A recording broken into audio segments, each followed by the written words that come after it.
जिसमें ये परमात्मा स्वयं निवास कर रहा है, वहां पे जब अपने आप को सरेंडर करते हुए धनंकार करते हैं, तो वो हम अपने लिए कर रहे हैं, इसलिए नहीं कर रहे कि सामने वाला भी हमें करे।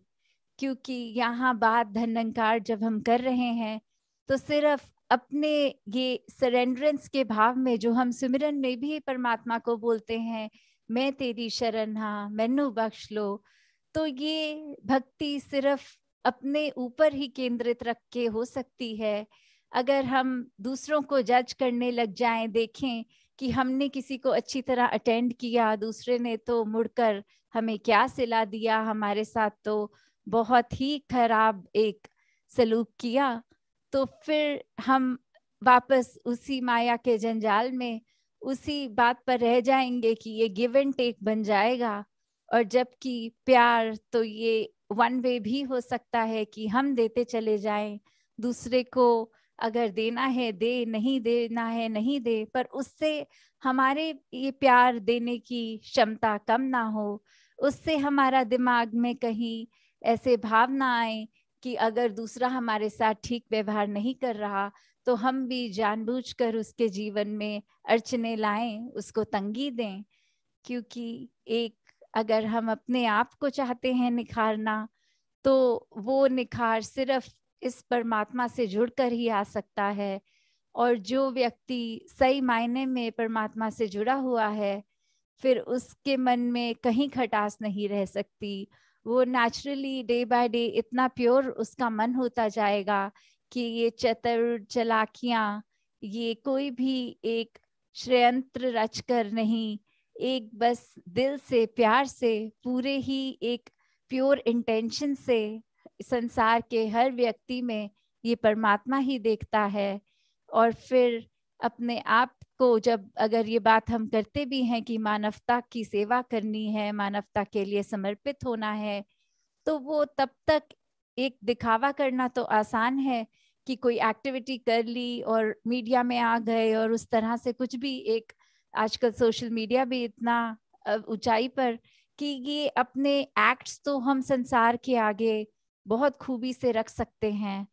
पर अगर हमारे मन में सच में है, तो फिर हमें उस बात की भी परवाह नहीं होगी कि क्या कोई कैमरा इस समय हमें कैप्चर कर रहा है, क्या हमारे एक्ट संसार तक पहुंच रहे हैं। एक बस मन में एक सेल्फिश मोटिव नहीं, एक अपने लिए अप्लॉज के लिए नहीं, वो जैसे सदगुरु बाबा जी भी हमेशा कहते थे, work for the cause not for applause, कि एक कॉज ही हमारा इतना स्ट्रांग होएगा, मन में एक करुणा, दया, ये प्यार, इसी के ऊपर जब हम आधार हो जाएंगे निरंकार पे, तो फिर हमारा हर कर्म भी इतना स्मूथ होता जाएगा कि हम सच में एक दूसरे के जीवन में एक पॉजिटिव कंट्रीब्यूशन दे पाते हैं। वरना सिर्फ ध्यान हमारा इसी पे रह जाता है कि अगर हमने रत्ती भर भी कोई चीज की है, उसको किस तरह से इतना मैग्नीफाई करके संसार के आगे दिखाया जाए कि मैंने तो बहुत ही अच्छा काम किया है, हर कोई प्रशंसा करे, हर एक को किसी ना किसी बात में मैं उदाहरण दे के जता पाऊं कि ये कुछ अरसे पहले मैंने इतना दान दिया, मैंने इतना नेक काम किया, कि बस कहीं ना कहीं अपनी बातों में भी वो श्रेष्ठता दिखा सकें कि हम तो बाकियों से थोड़े सुपीरियर हैं, कि हम एक मानवता के लिए इतनी अच्छी सोच रखते हैं। तो फिर भी अगर हम उस इंटेंशन को भी लेकर कोई सेवा भी कर रहे हैं, तो मन में वो सेवा सेवा नहीं रह गई, क्योंकि उसमें एक सेल्फ प्रमोशन का भाव आ रहा है, हम किस तरह श्रेष्ठ दिखें वो भाव आ रहा है। तो कैसे हम हमेशा जहाँ निस्वार्थ होकर एकदम अपने मन से जब इस परमात्मा को सच्चे मायने में प्यार करने लगेंगे, तो ही इस परमात्मा की बनाई पूरी सृष्टि से, इस पूरे ब्रह्मांड से, ये कण कण में बसे राम से इस तरह प्यार हो जाएगा। फिर ना अपने मन में हमें किसी को लेके कोई जलने का भाव, कोई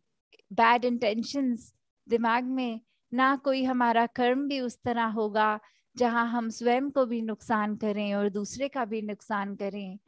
तो जहाँ अक्सर एक बात और ऐसे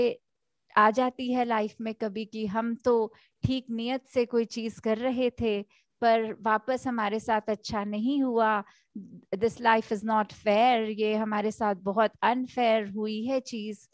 तो वहां पे भी अगर देखा जाए तो फिर अक्सर कई बार ये फेयर और अनफेयर की बात भी हमारे दिमाग में तभी आती है जब हम कोई उम्मीद लगाते हैं, जब हम कुछ सोचते हैं कि अगर हमने किसी के साथ उनके बुरे वक्त में काम आए तो वो भी हमारे बुरे वक्त में काम आए, या फिर कोई भी और चीज के वो इमोशनली कोई बहुत लो था तो हमने अपना सारा काम काज छोड़ के ऑफिस से छुट्टियां लेके उसको इमोशनल सपोर्ट भी दिया है, और अब हम इतना कमजोर इतना लो फील कर रहे हैं तो दूसरे के पास तो फोन मैसेज करने का भी टाइम नहीं। तो अगर हम फिर वो उम्मीद बांध लेते हैं तो उम्मीदों ने तो फिर टूटना ही होता है। तो किस तरह जब हम यहाँ पे भी सेल्फलेस होकर किसी को अगर एक मन में एक लिफ्ट देना चाहते हैं तो उनके लिए अगर हम अपना समय दे रहे हैं तो वो कंडीशनल समय नहीं, वो हम सिर्फ और सिर्फ कि किस तरह इस दातार ने अगर हमें सुखी रखा है, हमारे मन को शांत रखा है, और किसी और की इस समय अगर नीड है तो अगर हम कुछ वो कर रहे हैं कार्य तो उससे हम कुछ महान नहीं बने। पर ये तो एक बात जो फर्ज की होती है कि एक basic human to human connect की होती है। तो अगर हम किसी रूप में भी किसी को कुछ भी एक खुशी दे सकें, एक किसी के चेहरे पे मुस्कुराहट ला सकें, किसी का तनाव थोड़ा कम कर सकें, तो फिर ये तो हमने उसको एक्ट को भी उस तरह देखना है कि ये हमने सिर्फ और सिर्फ इसलिए किया क्योंकि दातार ने वो क्षमता दी, ना कि इसलिए कि हमने किसी के लिए कुछ करके अपना नाम बड़ा कर दिया और दूसरा अब हमारा गुलाम हो गया और हमारे लिए भी उस समय हमारे समय बुरे समय पे भी एक अपना उस तरह योगदान दे। तो जहाँ एक बिना एक्सपेक्टेशन, जो बहुत मुश्किल होता है कार्य, क्योंकि हम अक्सर कुछ करते हैं तो उसके बदले एक कोई उम्मीद जागी जाती है। तो यहाँ ना उम्मीद से जब हम कोई पूरा दिल से कार्य किसी के लिए करते हैं तो वो कार्य प्योर इंटेंशंस हों, इस निरंकार का आसरा लिए हुए, तो ही हम अपने आप को सही मायने में निखार रहे हैं, अपनी भक्ति को मजबूत कर रहे हैं। तो दातार हर एक पे कृपा करे कि सेवा सुमिरन सत्संग करते हुए अपने दिल में सिर्फ प्यार लेते हुए हम आगे बढ़ें और संसार के लिए भी एक वरदान रूप साबित हों। साथ संगत जी, धन्यवाद।